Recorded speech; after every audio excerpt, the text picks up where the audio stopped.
যে হিন্দু পুরোহিত রয়েছে রামগিরি মহারাজ এবং তাকে সমর্থনকারী বিজেপি নেতা তাদের এই বক্তব্যের প্রতিবাদে এবং রাসূল সাল্লাল্লাহু আলাইহি ওয়াসাল্লামকে নিয়ে কটূক্তির প্রতিবাদে কিন্তু আজকে বাইতুল মুকাররমে ধর্মপ্রাণ মুসলমান যারা আছে, বিশেষ করে মাদ্রাসার শিক্ষার্থী এবং অনেক ইসলামিক স্কলার এবং অনেক ইসলামিক ব্যক্তিত্ব যারা আছেন বিশিষ্ট, তাদেরকে আমরা এখানে দেখতে পাচ্ছি।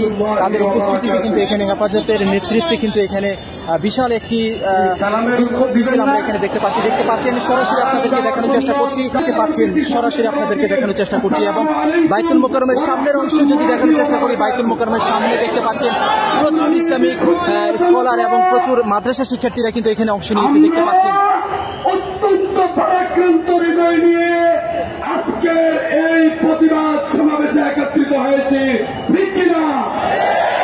হাসিনার পতন হয়েছে, আওয়ামী দুঃশাসনের পতন হয়েছে। তারা ভারতে গিয়ে নরেন্দ্র মোদীর সহযোগিতায় বাংলাদেশের বিরুদ্ধে নয়, শুধু ইসলামের বিরুদ্ধে, নবীর বিরুদ্ধে কবির ষড়যন্ত্র লিপ্ত ডেকে যুদ্ধকারী যত পররাষ্ট্রের প্রধানমন্ত্রী হন না কেন, আমরা কাউকে ছাড় দিতে পারব না।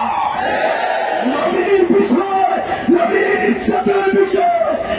এবং আপনারা জানেন যে রাসূল সাল্লাল্লাহু আলাইহি ওয়াসাল্লামকে নিয়ে যখন কটূক্তি করা হয় তখনই কিন্তু শুক্রবারে কিন্তু বাইতুল মুকাররমের এই মসজিদের এই প্রান্ত থেকে কিন্তু প্রতিবাদ জানানো হয়েছিল এবং আজকেও কিন্তু একইভাবে প্রতিবাদ জানানো হচ্ছে। এবং ইসলামিক স্কলার এবং বিশিষ্ট ব্যক্তি যারা আছেন, ইসলামিক ব্যক্তিত্ব, তারা কিন্তু এই মুহূর্তে ভারতের রাজ্য সরকার, ভারতের বিজেপির নীতিশ রানা সহ যারা আছে, ভারতের পুরোহিত সহ সবাইকে সবার রাসূল সাল্লাল্লাহু আলাইহি ওয়াসাল্লামকে নিয়ে কটূক্তি করার প্রতিবাদে কিন্তু এই মুহূর্তে বিক্ষোভ মিছিল করছে।